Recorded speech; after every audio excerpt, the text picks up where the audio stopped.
Fala, queridões, vamos dar prosseguimento e vamos entrar agora propriamente em fatores e elementos do clima. Tô saindo do vídeo, hein? Vamos lá. Bart, vamos trabalhar. O que é que são fatores, o que é que são elementos ou são sinônimos? Vamos entender bonitinho aqui, ó. Os fatores climáticos, eles são aqueles que vão determinar os elementos do clima. Ou seja, olha só os fatores climáticos: latitude, altitude, continentalidade, maritimidade, massas de ar, correntes marítimas e o relevo. E eles vão alterar a dinâmica dos elementos: temperatura, umidade, chuva, vento e pressão. Pô, Bart, eu vou ter que saber isso? Ó, vai ter que saber porque o que é que acontece? O Enem está cobrando isso todo ano. Pelo menos uma questão de fatores e elementos você vai encontrar na sua prova do Enem. Já teve ano do Enem cobrar 2 questões na mesma prova de fatores e elementos. Bart, de todos esses, qual que é que mais já caiu? Vento. Tá certo? O vento foi o que mais caiu. Vamos trabalhar, a gente vai chegar e tudo direitinho. São fatores rapidinhos de serem entendidos, outros demoram mais. Vento é algo que demora mais, as massas de ar, algo que demora mais. Vamos nessa aqui, vamos entender tudo bonitinho, beleza? Olha só, lembre aí para mim a definição de latitude. Latitude é a distância em graus de qualquer ponto a norte ou ao sul da linha do Equador. O que é que eu quero chegar a dizer para você? Olha o mapa do Brasil aí. O Brasil, ele tem uma grande distância norte e sul. Se o Brasil tem uma grande distância norte e sul, você observa a variação de temperatura. Ô Bart, por que quanto mais perto do Equador, mais quente, e quanto mais afastado, mais frio? Isso vai ocorrer por conta da forma da Terra. Bart, qual é a forma da Terra? É oval, não é isso? Pelo amor de Deus, ele não fala isso não. A Terra é uma geóide, uma elipsoide de rotação. É um formato arredondado, levemente achatado nos polos. Observe que a Terra tem uma inclinação. Obliquidade da elíptica é o nome dessa inclinação, de aproximadamente 23 graus.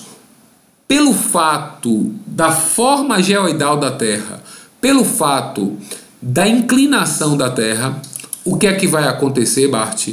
Quanto menor a latitude, maior será a temperatura. Quanto maior a latitude, menor a temperatura. Mas, professor, por quê? Porque entre os trópicos, os raios solares vão incidir de forma perpendicular. Se eles incidem de forma perpendicular, eles vão incidir com maior intensidade. Saindo dos trópicos, saindo da zona de baixa latitude, os raios solares incidem de forma oblíqua, portanto, com menor intensidade. Qual é a conclusão, Bart? Baixa latitude, elevada temperatura.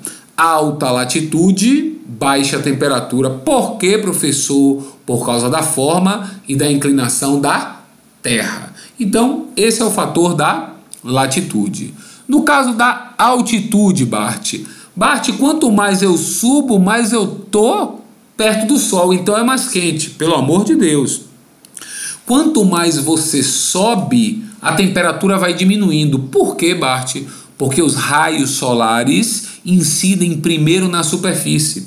A superfície, ela é uma zona de alta pressão e os raios solares buscam a zona de alta pressão. Portanto, a superfície tem 3 funções: atrai, absorve e reflete os raios solares. Mas olha o que eu disse, ela atraiu, absorveu uma parte e refletiu o que sobrou. E o que é que os estudiosos falaram? Que a cada 180 a 200 metros diminui 1 grau Celsius ou centígrado de temperatura. Então, professor, o que é que está acontecendo? Se você está a 400 metros, você tem 2 graus a menos do que aquele que está no nível do mar. Beleza? Um questionamento bobo, mas que aparece nas provas. Cidades de mesma latitude têm a mesma temperatura. Verdade ou falso? Falso. Por que, Bart? Porque podem ter altitudes diferentes. Um outro questionamento muito comum é que o cara fala assim: próximo do Equador é possível encontrar pontos de neves eternas. Você tem que marcar que isso é verdade. Mas como, Bart, neve eterna? Cordilheira dos Andes, o pico, tá certo, da Cordilheira dos Andes, as áreas mais elevadas são cobertas de neve. Vocês já foram no Vale Nevado, lá no Chile, e esquiaram naquela região, beleza? Bart, a vegetação também pode influenciar? Pode. Observe, aqui está uma imagem de uma floresta tropical que tem como característica ser latifoliada. O que é que acontece? Uma vegetação latifoliada absorve o calor durante o dia e libera esse calor no final da tarde. Resultado, a noite é quase tão quente quanto o dia. Essa liberação do calor você chama de evapotranspiração, beleza? Então, um local que tem uma floresta latifoliada, ela tem uma pequena variação de temperatura. Bart, como é que a gente chama a variação de temperatura?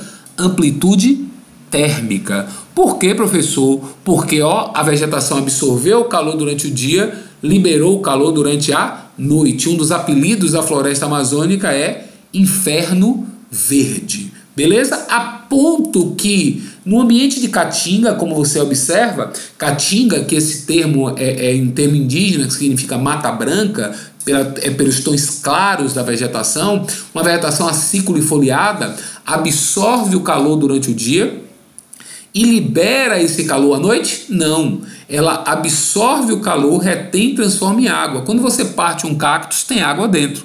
Resultado, numa área de Caatinga tem uma grande variação de temperatura. Quem de vocês aí não viajou para uma cidade do sertão e tomou um susto? Fala assim, nossa, de noite um frio danado. Achei que ia ficar quente também. Professor, por que é frio? Pela grande variação de temperatura que uma vegetação aciculifoliada tem. Beleza? Vamos seguindo. Continentalidade e maritimidade. Aí você tem que se ligar bem no que diz respeito à amplitude térmica. Locais perto da água têm baixa amplitude térmica. Locais distantes têm elevada amplitude térmica. Ô Bart, por quê?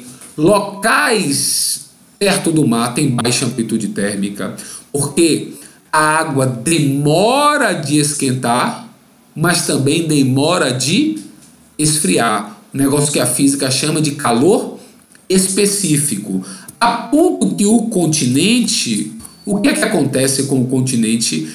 Esquenta rápido e esfria rápido. Se o continente esquenta rápido e esfria rápido, a variação térmica ela é maior. Se a variação térmica é maior, possui uma elevada amplitude térmica. Salvador tem uma baixa amplitude térmica. Por quê, Bart?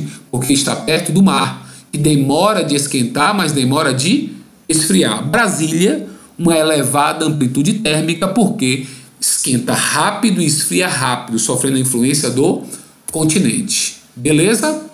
Bart, e a influência do relevo? Como é a influência do relevo? Observe, você tem o litoral, tá certo? E uma área montanhosa. Os ventos úmidos vindos do mar, olha aqui, massas de ar, tá vendo? Os ventos úmidos vindos do mar, eles não conseguem ultrapassar a barreira. Resultado, a área que está próximo ao litoral, por exemplo, é uma área que vai chover mais. Você chama de barlavento. A área que está no reverso, olha aqui para a setinha, no reverso da montanha, que não recebe muita umidade, você chama de área de sotavento. Tá certo? Área de barlavento, que recebe a umidade, área de sotavento. A Chapada Diamantina funciona dessa forma, tá certo? É um dos elementos provocadores do sertão nordestino. O Planalto da Borborema, da mesma forma, tá certo? Dificulta a passagem da umidade vinda do mar, tá certo? E acaba gerando o que conhecemos e vamos ver como as chuvas orográficas ou chuvas de relevo. Gostou? Vem com o Bartinho que mais tarde a gente volta com os tipos de chuvas.